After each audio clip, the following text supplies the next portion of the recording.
Olá pessoal, tudo bem com vocês? Aqui é o professor Wesley, essa é a aula introdutória acerca dos processos de glicogenólise e gliconeogênese.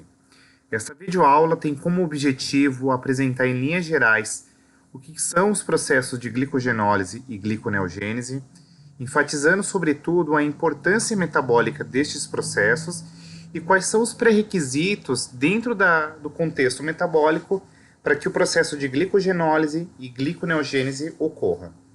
A glicogenólise, simplificadamente, pode ser concebida como uma situação metabólica na qual há a degradação das moléculas de glicogênio para a formação de moléculas de glicose. Em contrapartida, o processo de gliconeogênese é um processo que é geralmente oriundo de um jejum extremamente prolongado, no qual haverá uma mobilização de outras moléculas que não são aí necessariamente carboidratos para a formação de glicose, beleza? Então vamos lá?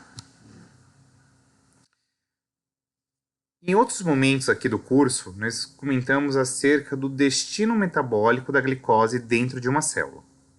A glicose, quando você tem uma baixa razão ATP-ADP, através do processo de glicólise, é formado aqui o piruvato, e o piruvato, por sua vez, entra no ciclo de Krebs e, posteriormente, ocorre aí a cadeia respiratória. Em contrapartida, em condições a quais você tem um aumento da razão ATP-ADP, a glicose pode ser direcionada para a via das pentose fosfato, formando aqui a ribose 5-fosfato, ou, por sua vez, a glicose pode ser direcionada para formar o glicogênio aqui nos animais ou amido nos vegetais, num processo denominado como glicogênese, que é basicamente aí a síntese do glicogênio. A ideia que eu quero que vocês observem nessa figura é que a glicose pode ter diferentes caminhos metabólicos a depender do contexto ao qual a gente está aqui tratando. Se a razão ATP-ADP for baixa, você tem aqui uma degradação da glicose para formar ATP. Em contrapartida, numa situação agora onde você tem um excesso de ATP, essa glicose pode ser direcionada para outras vias metabólicas.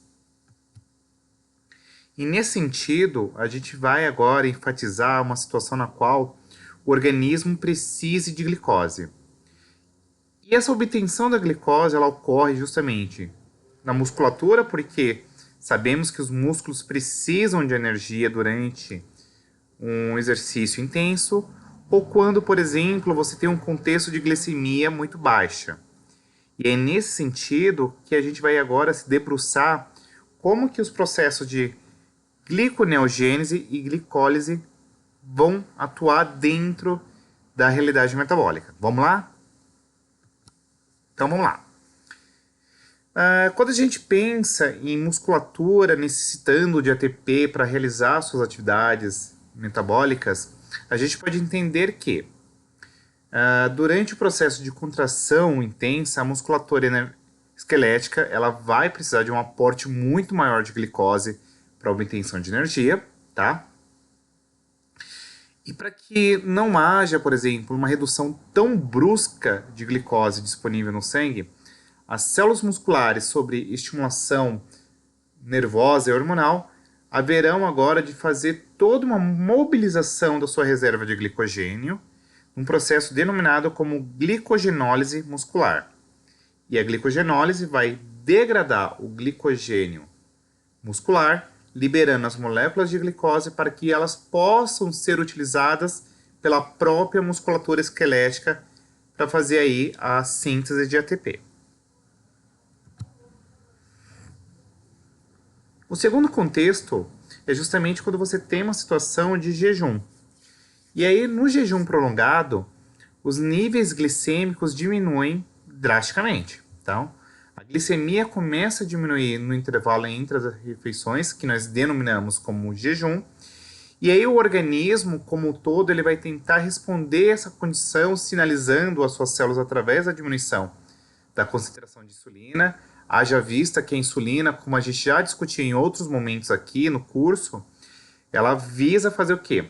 a captação de glicose da corrente sanguínea para dentro das células, tá?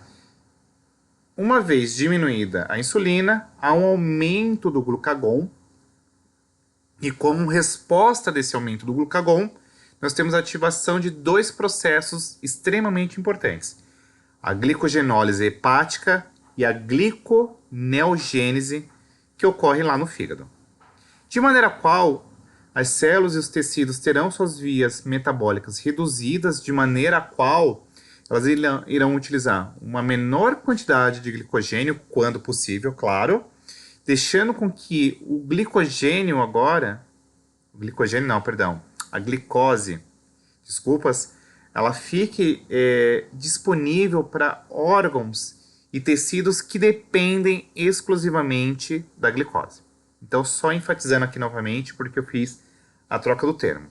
A sacada é que, quando a gente pensa no jejum prolongado, a ideia é que você tem uma regulação das atividades metabólicas, de maneira a qual os tecidos, células, tenderão a utilizar menos glicose. Claro que, se for extremamente vital para a atividade dessa célula, a glicose ela vai utilizar-se dela. Entretanto, a ideia é que nós deixemos a glicose disponível para os órgãos que dependem dela, beleza? E aí, nesse sentido, por que é extremamente importante nós mantermos a glicemia no organismo? O detalhe é que a gente sabe que existe aqui uma diversidade de atividades que dependem de energia, então a gente precisa degradar a glicose, precisa oxidá-la para produzir energia. Um detalhe é que existem alguns tecidos e células que vão utilizar exclusivamente a glicose, como é o caso do cérebro. O cérebro ele precisa de 120 gramas de glicose ao dia e as hemácias também precisam de glicose. Então, aqui entra em xeque a importância de nós mantermos a glicemia do organismo tão refinado. Haja vista que vai ter órgãos e tecidos que vão depender exclusivamente de glicose, tá bom? Além disso, um outro aspecto que merece bastante atenção na nossa discussão é que a oxidação da glicose pelo cérebro corresponde a cerca de 75% do total de glicose oxidada por dia em um ser humano adulto, independentemente da atividade mental desempenhada. De maneira qual, a sacada é que, para que o cérebro e as demais células de um organismo que dependam exclusivamente da glicose como fonte de energia consigam ter aí um suprimento ininterrupto e, consequentemente, não tenha aqui uma privação das suas atividades metabólicas, o organismo ele vai dispor de um aparato de vários mecanismos para fazer com que haja uma oferta adequada de glicose, independentemente da célula estar em um estado basal, em um estado de intensa atividade física ou em jejum. Logo, os três principais mecanismos utilizados são a glicogenólise hepática, que é justamente a degradação do glicogênio no fígado, a glicogenólise muscular, que é a degradação do glicogênio na musculatura esquelética, e a gliconeogênese, que é a síntese de glicose no fígado, principalmente. Entretanto, nós podemos também ter a gliconeogênese ocorrendo nos rins. O que é importante a gente guardar aqui de antemão? São processos que visam manter a glicemia, beleza? Entretanto, nós veremos nas próximas aulas que a glicogenólise hepática difere-se da glicogenólise muscular. Por quê? A glicogenólise hepática ela libera a glicose para o organismo. A glicogenólise muscular não. Ela é extremamente egoísta e, uma vez degradado o glicogênio hepático, liberando moléculas de glicose, essa glicose ela fica represada no músculo, tá bom? As literaturas adotadas foram esta, o Bioquímica Básica do Bayardo, o capítulo 13, que trata aqui do metabolismo de carboidratos, glicogênio, amido, sacarose e lactose, o capítulo 14, gliconeogênese, e o capítulo 20, que é justamente o que trata aqui das regulações das vias metabólicas. e foi utilizado aqui o Leininger, o 14º e o 15º capítulo.